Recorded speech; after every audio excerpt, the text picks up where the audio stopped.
Eu não sei, mas vamos embora adiante. Tem mais alguém? Eu não tenho mais idade para isso, mas tudo bem. Vamos lá. Perdeu, podia estar aqui agora de tarde. Estava atrás de você, você não apareceu? Ah, quer subir? Change? Order. Yes, sir. Quem é agora, querida? Eu sei, eu vi que você não respondeu. Dando sequência à nossa programação, assistiremos em instantes à palestra sobre redução de infecção primária de corrente sanguínea. Como garantir a aplicabilidade dos guias internacionais no Brasil? Para esta apresentação, convido ao palco a palestrante enfermeira Poliana Moraes Rodrigues Constantino.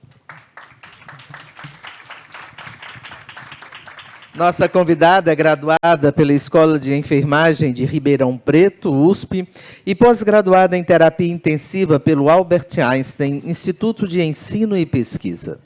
Mestranda pelo Programa de Pós-Graduação em Enfermagem na Saúde do Adulto, Escola de Enfermagem, USP. Já atuou por 10 anos em Terapia Intensiva Adulto e 2 anos nos demais setores do hospital. Atualmente é Medical Liaison Specialist da Solvento. Com a palavra para acolher a nossa palestrante, a Chairman e Presidente da ABEA, Helena Ronce. Gente, quando eu vejo uma enfermeira assim, sabida, eu fico envaidecida. E aí que eu agradeço meu pai, porque eu voltei para a faculdade com 36 anos. Ele ficou 15 anos trancada, eu trabalhando com moda. E eu vejo quanto tempo eu perdi, porque eu podia ser igual a você hoje, assim, expert. Boa tarde a todos. Muitíssimo obrigada pelo convite. Eu estou super honrada e bastante nervosa. Depois, exato. Agora... Exato, e eu fiz o meu melhor, entendeu, Helena, para estar aqui hoje. Eu não sei agora se eu estou atendendo a expectativa, mas, enfim. Bom, a ideia é a gente conversar um pouco sobre infecção primária de corrente sanguínea. Como que eu faço para... Tá, esse aqui. Obrigada, Helena. Posso ficar em pé? Pode, e também tem esse seu microfone aí. Tá bom, não, acho que eu prefiro assim. Só passar aqui, né? Então, já foi declarado, mas só colocando aqui meu conflito de interesse. Sou enfermeira e atuo hoje como Medical Liaison Specialist na Solvento. Para quem não sabe, Solvento é a antiga 3M Healthcare. Tá?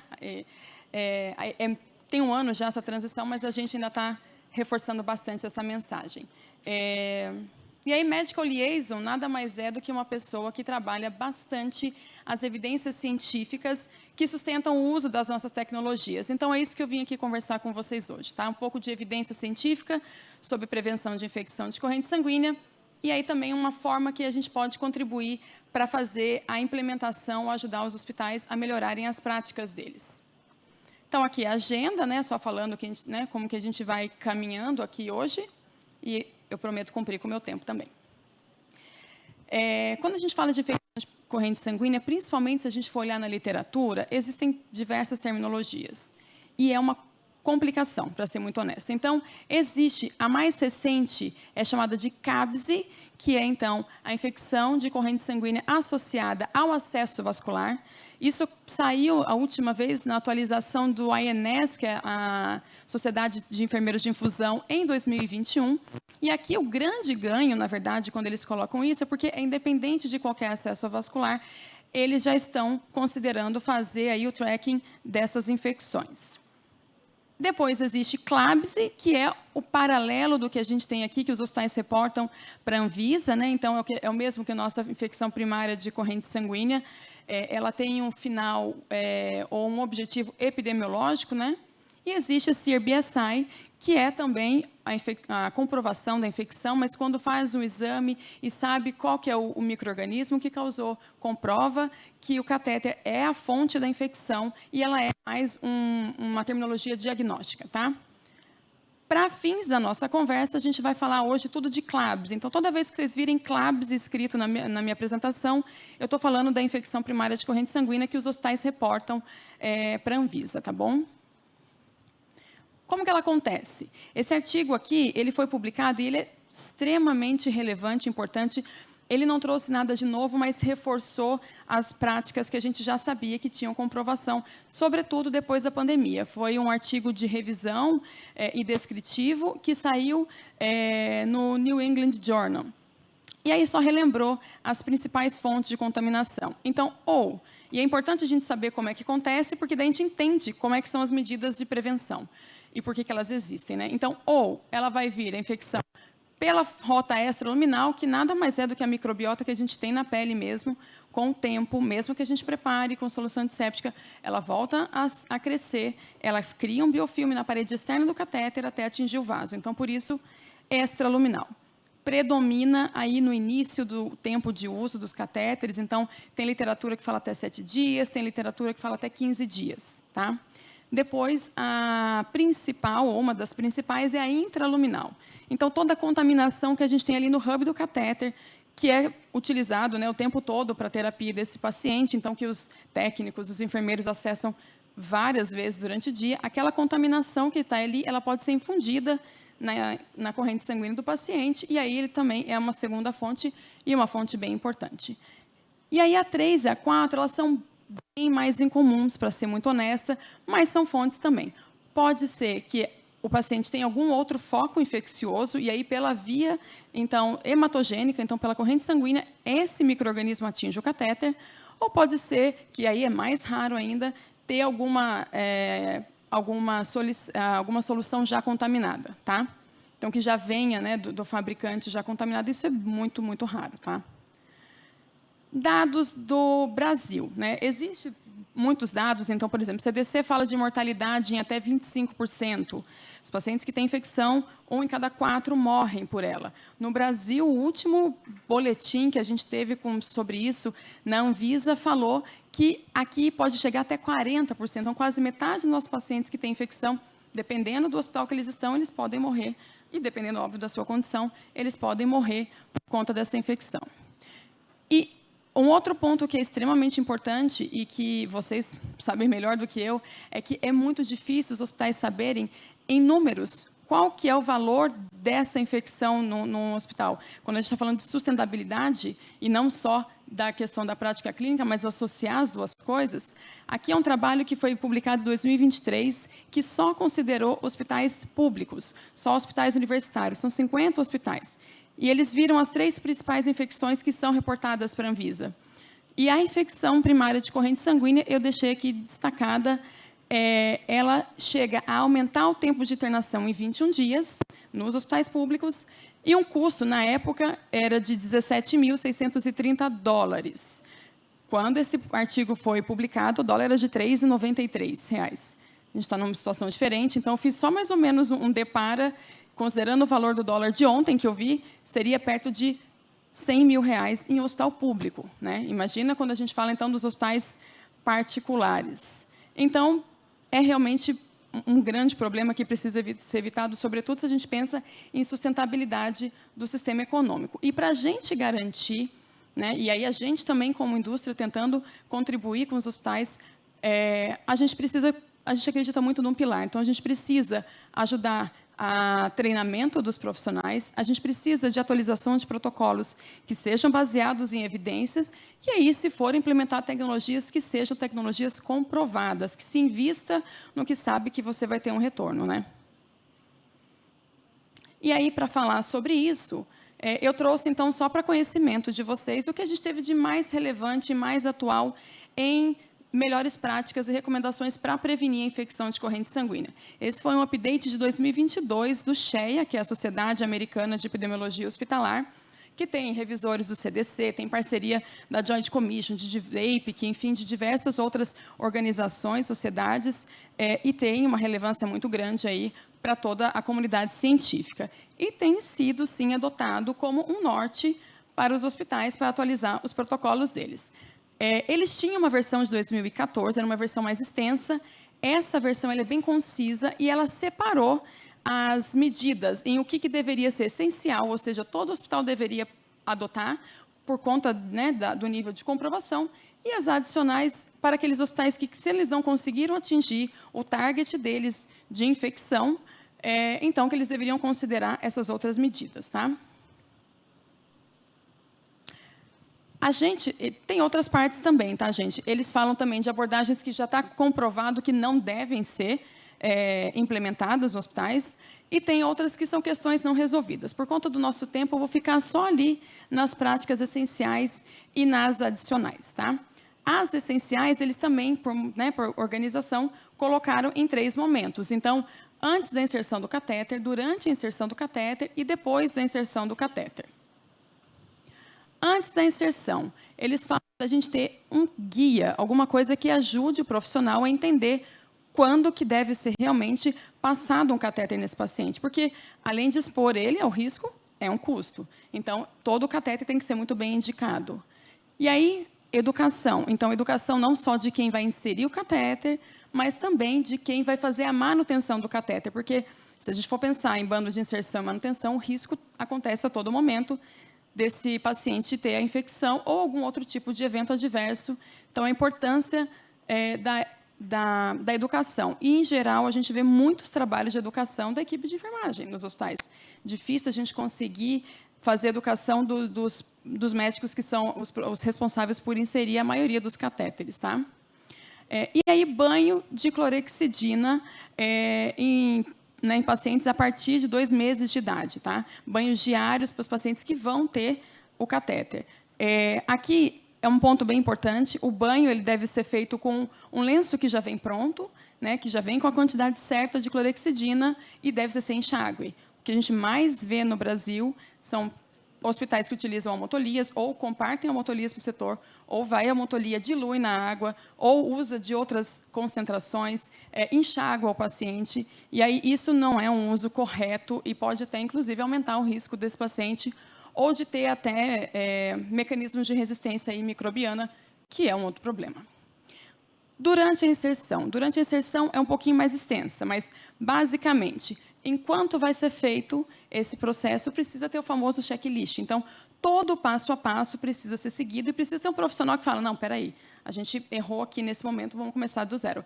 É para isso que funciona o checklist, para que alguém fique atento a todo momento que existe um risco desse paciente ter a infecção. A questão da higienização das mãos, e aí hoje já se sabe que é preferível, a menos que a mão esteja suja, é preferível a utilização de álcool em gel, justamente porque você consegue colocar o álcool em gel em qualquer local, e isso aumenta muito a adesão dos profissionais na utilização. Já se fala de passar sempre em subclávia, pensando na manutenção do catéter, na forma correta de colocar curativo, de proteger aquele sítio de inserção. Então, começar sempre pela subclávia, e isso depende muito da expertise do profissional que vai passar. Por isso que eles falaram da educação lá no início, tá? Não é prática no Brasil, é prática nos Estados Unidos, prática no México, tem alguns outros países, da América Latina, acho que é só o México que tem, mas também já tem um kit. Então, todo o material vem junto num kit esterilizado. Não é kit, por exemplo, a gente junta cada item e põe numa caixa e lacra.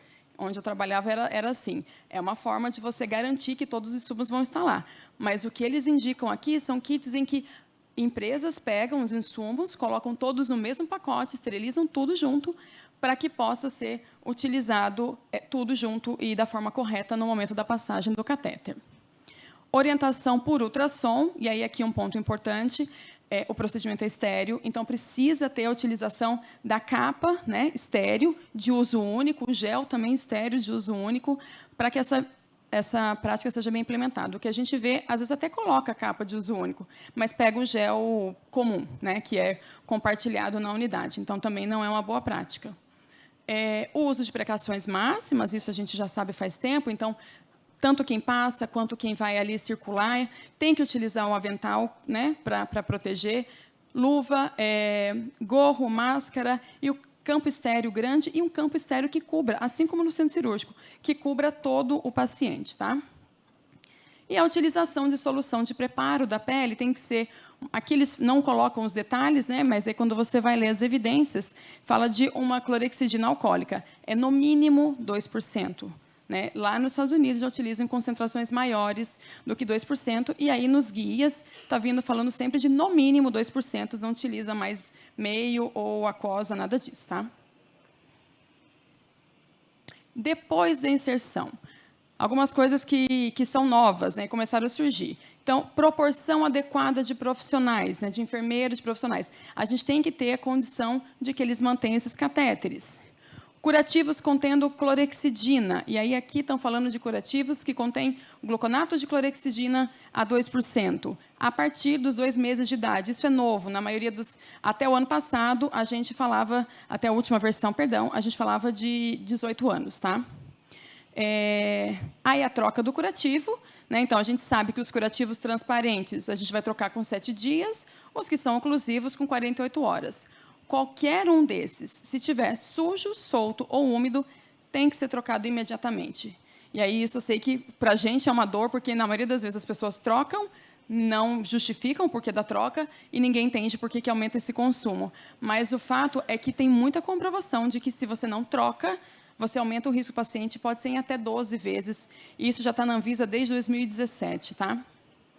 E aí, fazer a desinfecção dos hubs. Então, existe a forma correta de fazer a desinfecção.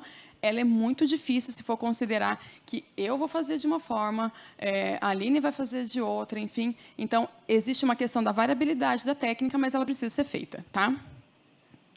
Depois da inserção. Então, primeira coisa, remover os catéteres, né? Então, a partir do momento que o paciente não precisa mais de catéter, a gente precisa remover para tirar o risco dele. Aqui, substituição de conjunto de administração. Eles falaram de até 7 dias. Mas aqui, eles têm... o conceito deles de infusão contínua é contínua mesmo. Aqui no Brasil, a gente tem o hábito de abre para passar a camisola, abre para sentar o paciente na poltrona, abre o sistema para colocar o paciente na maca. Então, aqui não funciona muito bem essa questão de contínuo, né? A gente abre por conveniência várias vezes no dia. Então, acho particularmente difícil a gente conseguir implementar, trocar só a cada 7 dias. E aí, claro, exceto outras, né, soluções como soluções lipídicas, NPT, que a gente precisa trocar conforme a orientação do fabricante, tá? Os hospitais hoje são obrigados a reportar os dados de infecção da UTI, mas aqui se recomenda que a gente também, que os hospitais passem a reportar dados de infecção de qualquer unidade de internação que tenha o paciente com o uso de um catéter venoso central, tá?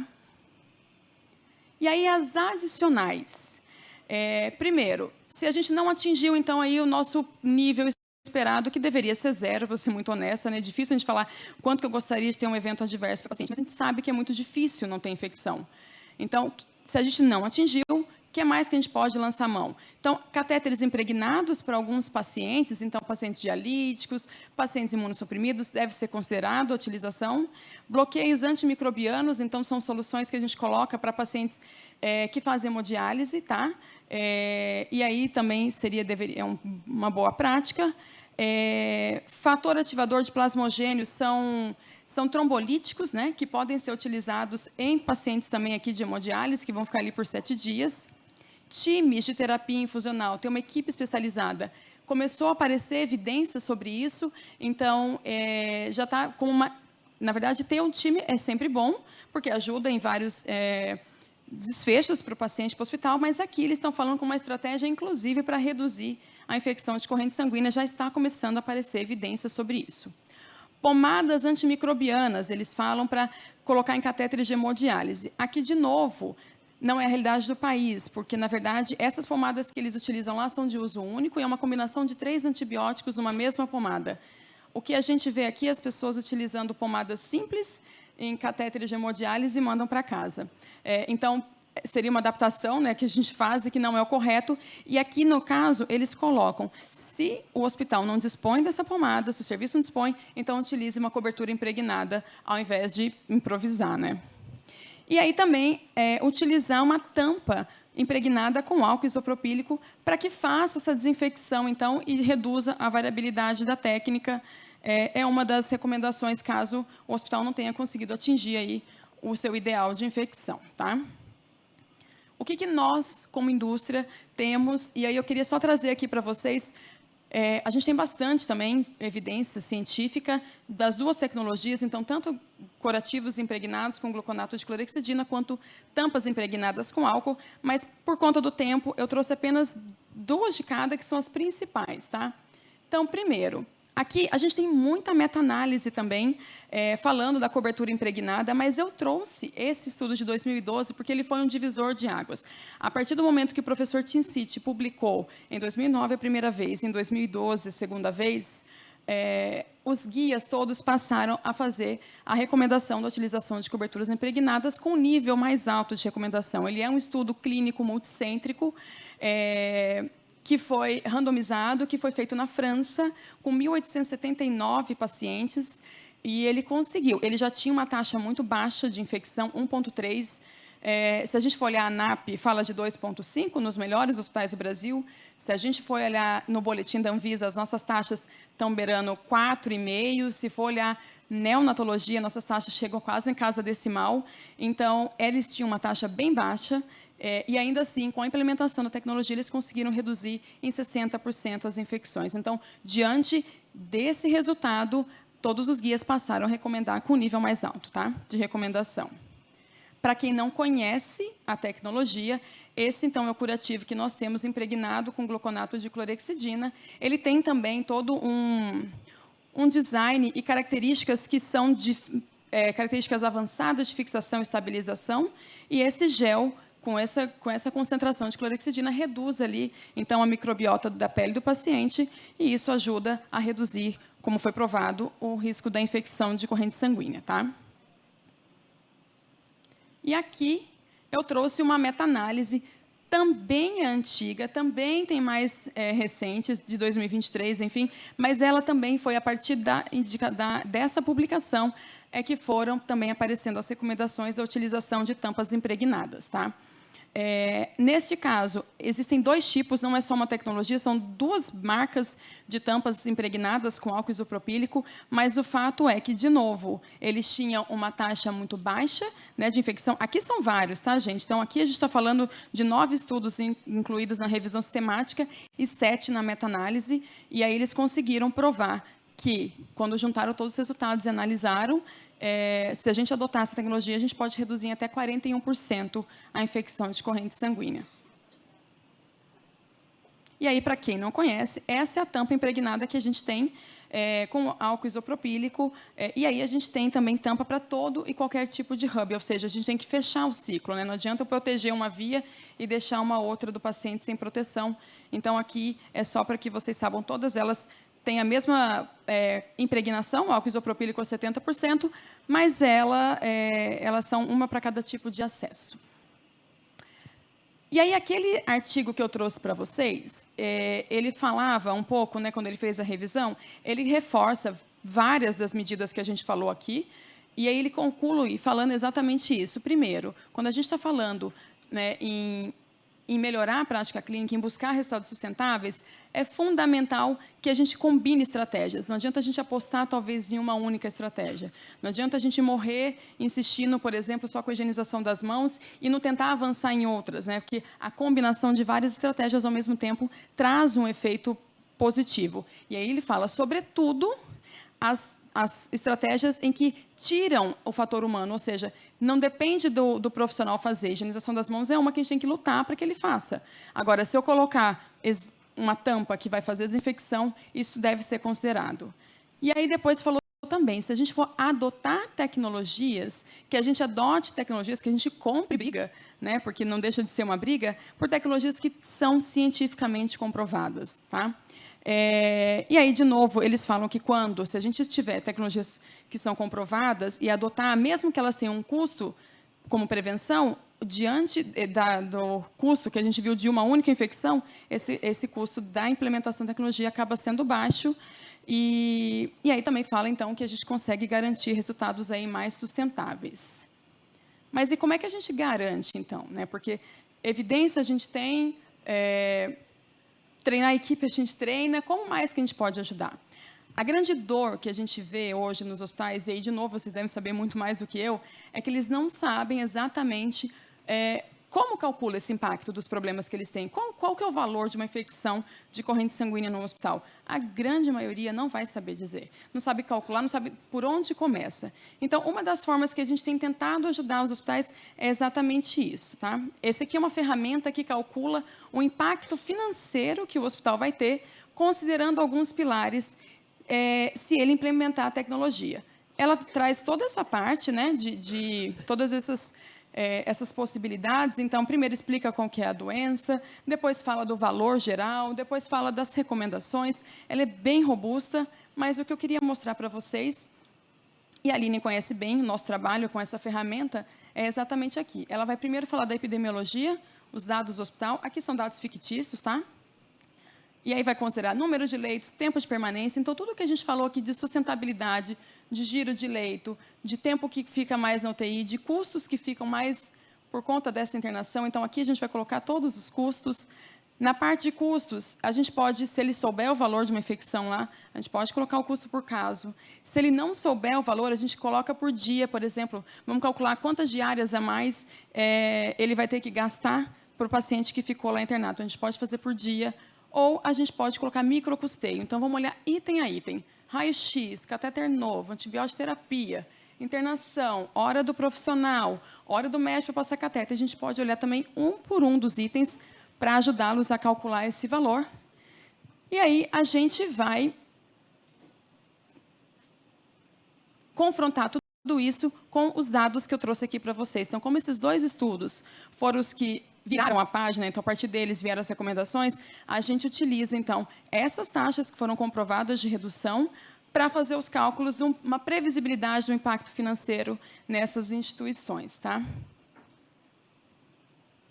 E aí, só encerrando aqui com vocês, essa aqui é uma frase da doutora Margarete, também ela falou isso justamente depois da pandemia, em que ela é ex-diretora, né, geral da OMS, e ela falou que em um momento que o recurso financeiro é escasso, o meu conselho aos países é o seguinte: antes de olhar para onde cortar as despesas de saúde, procure opções que melhorem a eficiência, né? Então, vai muito de confronto com a conclusão daquele outro artigo. Então, assim, se a gente sabe, se já foi comprovado que algumas coisas dão certo, vamos comprar a luta pelas coisas que a gente sabe que vai dar certo, tá? E é isso que eu tinha para falar com vocês. Muitíssimo obrigada.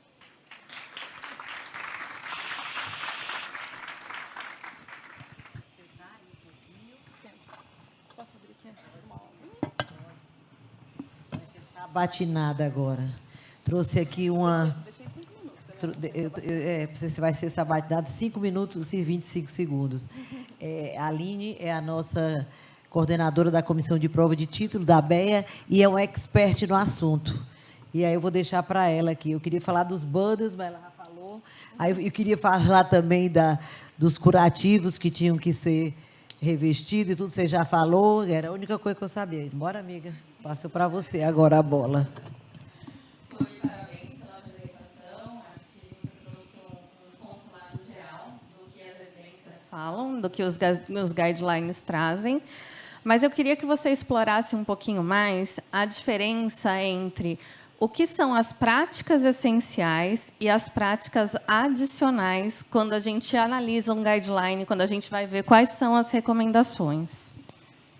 Tem duas coisas que são bem importantes, Aline, porque nesse guia eles dividem em práticas essenciais e adicionais. Mas tem outros que não, tem outros que colocam só nível também de recomendação. A grande maioria deles coloca em nível 1, 2 ou 3. Basicamente, esse guia ele coloca, né? Então, assim, para que a gente consiga atender o paciente hoje da melhor forma possível, considerando o que a gente tem de evidência, no mínimo, os hospitais deveriam implementar todas as medidas que eu falei lá, antes, durante e depois da inserção. Estamos bem distante disso na nossa prática, essa é a verdade. Uma outra forma de analisar, que também é bem interessante, é porque, às vezes, e a gente fala muito, olha, nível 1 de evidência, então, tem vários estudos clínicos randomizados que já comprovaram. Naquela pirâmide, né, que o Dr. Steve mostrou, uma vez que você tem o ensaio clínico que faz uma pergunta e responde, ele é o único que realmente consegue responder, a chance de você retroceder o nível de evidência é muito baixa. Então, uma vez comprovado, isso vai perdurando, né? E vai sendo cada vez mais comprovado aí ao longo dos anos, na grande maioria das vezes. E é o caso, né? Então, desde a publicação de 2012 até hoje, 2025, a gente mantém o mesmo nível de recomendação, por exemplo, para curativos impregnados. O mesmo para banho. Banho com clorexidina também tem nível alto de recomendação e também há anos, desde que bem implementado, porque também existe a questão da interpretação, né, ou de uma leitura, vamos dizer assim, superficial das recomendações, sem olhar os estudos. Mas um outro ponto que é interessante é quando a gente pensa assim, então o nível 1 de recomendação provavelmente não vai retroceder, a gente deve sim implementar. Quando a gente fala de nível 2, nos próximos anos, muito provavelmente 5 anos, 10 anos, depende, isso vai se tornar uma recomendação de nível 1. Ele também, é muito maior a chance dele subir de nível do que ele retroceder, e aí, então, também a gente deve considerar fortemente a fazer a implementação. O nível 3, que é uma questão não resolvida, e aí a gente não sabe, pode ir para qualquer lado. Poli, ainda nessa linha das recomendações, eu posso considerar, então, que quando os guidelines trazem como prática essencial, aquilo é o mínimo que eu devo implantar na rotina do bundle ali da instituição de passagem e manutenção de catéter, é isso? É isso. E assim, a grande tendência, depois que o SHEA é como se fosse um norte, então uma vez que ele publica, os outros guias vão vir todos muito parecidos. Então a grande tendência a ENES logo na sequência veio com recomendações muito parecidas e a Anvisa tem grandes chances de vir com recomendações muito parecidas com essa que a gente viu no SHEA. E o que existe muito na auditoria é uma dúvida com relação ao nível de recomendação. Fala assim, mas essa é uma recomendação que tem nível moderado, né? Ou nível 2 de evidência. E aí a gente viu nas práticas essenciais que existem recomendações com nível 2 de evidência ou nível moderado de evidência, né? O que você poderia explicar para os auditores como que é a interpretação disso, para a gente entender como analisar isso na prática, nos protocolos que as instituições apresentam quando a gente vai fazer a auditoria? Para autorizar também e para negociar, né, os insumos. O primeiro ponto, acho que é esse, a gente pensar que ela tem, sei lá, 90% de chance de se tornar um nível 1, né, de se comprovar realmente muito efetiva. Um outro ponto é justamente levar em consideração esse outro artigo que eu trouxe, em que fala de estratégias múltiplas serem adotadas ao mesmo tempo. Eu tenho participado muito de congressos com infectologistas, na verdade, né, que é a área, né, que discute muito infecção de corrente sanguínea. E antes a gente tinha muito essa concepção de que primeiro eu preciso garantir que pelo menos minha equipe lave as mãos para depois eu pensar em implementar tecnologias. A questão é, enquanto a gente depende só da ação humana, a gente vai falhar. Então, as tecnologias elas surgem justamente para suprir ou nos ajudar no momento que a gente falha. O ser humano ele é sujeito a falha, não é por descaso ou maldade, e a gente assim espera, mas essa é a questão. Então, hoje fala-se muito mais em adotar e implementar medidas que diminuam a questão do fator humano, né, de ter uma boa adesão, para que a gente consiga alcançar os resultados e não ficar esperando o mundo ideal. Na verdade, o ótimo é inimigo do bom, né? Existe essa máxima, né? Obrigada, Poli. Alguém tem alguma pergunta que gostaria de fazer para ela?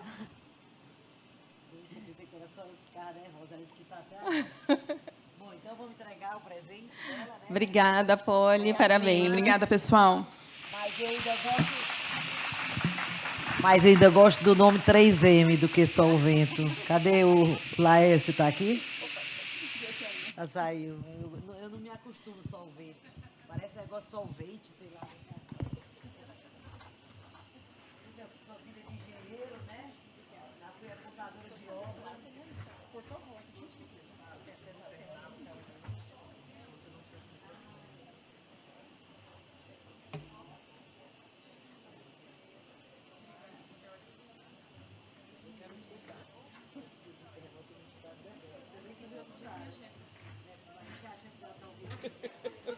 Imagina, parabéns.